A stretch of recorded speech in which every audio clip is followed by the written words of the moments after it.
ഭാര്യയുടെ മയ്യത്ത് കൊണ്ടുവച്ച് പള്ളിക്കകത്ത് ദുആരക്കും അല്ലാഹുമ്മ അബ്ദിൽഹാ ദാറൻ ഖൈറൻ മിൻ ദാരിഹാ. ഈ വല്ലതും അറിയോ? ഈ ഭർത്താവ് ഭാര്യയുടെ മയ്യത്ത് കൊണ്ടുവച്ചിട്ട് ദുആരക്കുന്ന എന്താ ഈ ഓതുന്നതെന്ന് വല്ലതും അറിയോ? അബ്ദിൽഹാ ദാറൻ ഖൈറൻ മിൻ ദാരിഹാ. പടച്ചോനെ, ഞാൻ 35 ലക്ഷം രൂപയുടെ വസ്തു വാങ്ങിയിട്ട് 35 ലക്ഷം രൂപയുടെ വീട് വെച്ചിട്ട് ഞാൻ എന്റെ ഭാര്യയുടെ ഇഷ്ടത്തിനനുസരിച്ചൊക്കെ ഞാൻ വീട് വെച്ചു കൊടുത്തു. എന്നിട്ട് ആ ഭാര്യ മരിച്ചപ്പോ ഭർത്താവ് ദുആരക്കാണ് അബ്ദിൽഹാ ദാറൻ ഖൈറൻ മിൻ ദാരിഹാ. ഈ 35 ലക്ഷത്തെ വീടിനേക്കാൾ നല്ല വീട് നീ പകരം കൊടുക്കണേ അല്ലാ. അർത്ഥം അറിയുന്ന ഭർത്താവിന് നെഞ്ച് പൊട്ടും. അബ്ദിൽഹാ ദാറൻ ഖൈറൻ മിൻ ദാരിഹാ വ അഹ്ലൻ ഖൈറൻ മിൻ അഹ്ലിഹാ. എന്റെ ഉമ്മ, എന്റെ വാപ്പ, എന്റെ സഹോദരിമാർ, എന്റെ സഹോദരങ്ങൾ, അവളുടെ ഉമ്മയും ഉപ്പയും മാങ്ങളമാരും നാത്തൂന്മാരും ഒക്കെ ആയിരുന്നു. പടച്ചോനെ, ഇപ്പൊ ഞാൻ ദുആരക്കാണ്, ഇതിനേക്കാൾ ഖൈറായ അഹ്ലിനെ നീ കൊടുക്കണേ അല്ലാ. വ ജീറാനൻ ഖൈറൻ മിൻ ജീറാനിഹാ. നല്ല അയൽവക്കമായിരുന്നു, നല്ല അയൽവാസികളായിരുന്നു, ഞങ്ങൾ സന്തോഷത്തോടെ കഴിഞ്ഞതാ. പടച്ചോനെ, ഇതിനൊക്കെ നല്ല അയൽവാസികളെ നാളെ കൊടുക്കണേ ഇവൾക്ക്.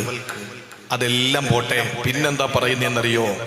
ഭർത്താവേ, ഭർത്താവേ, നിന്റെ പ്രിയപ്പെട്ട ഭാര്യയുടെ മയ്യത്ത് കൊണ്ടുവച്ചിട്ട് നീ ദുആരക്കുന്നത് കൈകെട്ടിയിട്ട് മൂന്നാമത്തെ മർമ്മപ്രധാനമായ ആ തക്ബീറിന് ശേഷമുള്ള പ്രാർത്ഥനയിൽ നീ പറയുന്നത് അബ്ദിൽഹാ സൗജൻ ഖൈറൻ മിൻ സൗജിഹാ.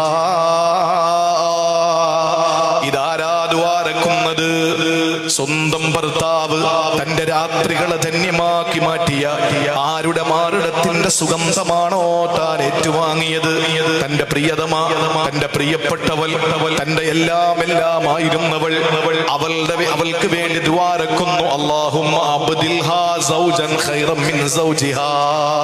പടച്ചോനെ, ഇവളുടെ ഇണയേക്കാൾ നല്ലൊരു ഇണയെ നാളെ സ്വർഗത്തിൽ ഇവൾക്ക് കൊടുക്കണേ അല്ലാ. അപ്പൊ നീ ആരായി എന്ന് വെച്ചിട്ട് നാളെ ഇനി ഭാര്യ മരിക്കുമ്പോ മൂന്നാമത്തെ തക്ബീറിന് ശേഷം മിണ്ടാതെ നിൽക്കണ്ട, അങ്ങനെ അവൾക്ക് കിട്ടണ്ട എന്ന് ചിന്തിക്കണ്ട. എന്റെ പൊന്നു സഹോദര, നീ തന്നെയാണത്. ഖൈറായ സൗജ് എന്ന് പറഞ്ഞാൽ നീ തന്നെയാണ്. എന്തുകൊണ്ട്?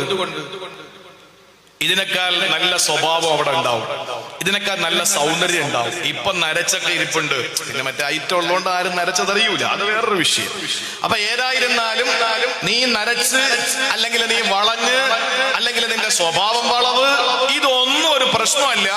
ഇവൾക്ക് നാളെ നിന്നെ അല്ലാഹ് കൊടുക്കുമ്പോ ഖൈറൻ മിൻ സൗജിഹാ എന്ന് പറഞ്ഞാൽ ഒരു നല്ലതിനെയും നന്മയെയും നീ നിസ്സാരമാക്കരുത്. അതിന്റെ ഉദാഹരണം പറഞ്ഞത് എന്താണ്? വലൗ അൻ തൽഖാ അഖാക ബിവജ്ഹിൻ തുൽഖിൻ ഔ തുലീഖ്. നീ നിന്റെ സഹോദരനെ പുഞ്ചിരിയോടെ അഭിവാദ്യം ചെയ്യൽ, കണ്ടുമുട്ടലിനെ പോലും നീ നിസ്സാരമായിട്ട് കാണരുത്. ഞാനിപ്പോ അവനോട് ചിരിച്ചാൽ എനിക്ക് എന്താ കിട്ടുന്നത്? ചിരിച്ചിട്ടില്ലെങ്കിൽ എനിക്ക് എന്ത് നഷ്ടമാണ് ഉണ്ടാകുന്നത്? ഇത് പരിഗണിക്കരുത്. നീ ആ നന്മ ചെയ്യണം. എന്താ കാര്യം?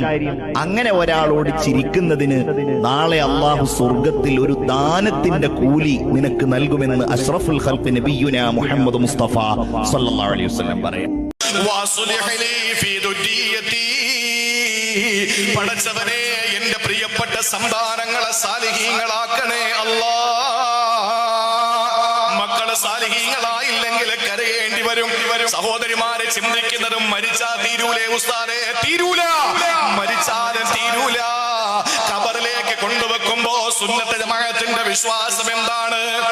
ഈ ഭൂമിയിലെ ഓരോ അനക്കമടക്കങ്ങള്, ചലന നിശ്ചലനങ്ങള്, ഗതിവിഗതികള് ഒരു മലക്ക് ഖബറിലേക്ക് പാസ് ചെയ്ത് കൊടുക്കുമെന്നല്ലേ സുന്നത്ത് ജമാഅത്തിന്റെ വിശ്വാസം. കിതാബ് റൂഹിലുണ്ട്, കിതാബ് റൂഹിലുണ്ട്.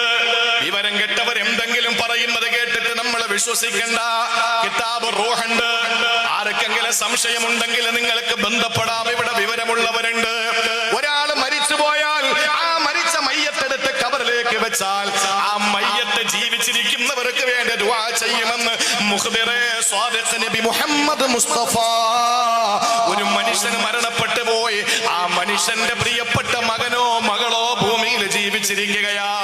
ആ സമയത്ത് അള്ളാന്റെ ഹബീബ് പറയുന്നു, അവരുടെ ഉദ്ദേശം പോലെ മക്കളും നന്നാകിട്ട് ഇവിടെ ജീവിച്ചാൽ, ഇവിടെ ജീവിക്കുന്നത് വാപ്പാന്റെ സ്വപ്നം പോലെ, വാപ്പ പഠിപ്പിച്ചതുപോലെ, വാപ്പയുടെ ലക്ഷ്യം പോലെ, വാപ്പയുടെ സ്വപ്നം പോലെ, വാപ്പയുടെ ആഗ്രഹം പോലെ മകനോ മകളോ ഭൂമിയിൽ ജീവിക്കുന്നത് കാണുമ്പോ ഇസ്തബ്ശറൂ ബിഹി, ഖബറിൽ കിടന്ന വാപ്പയും ഉമ്മയും സന്തോഷിക്കുകയാണ്.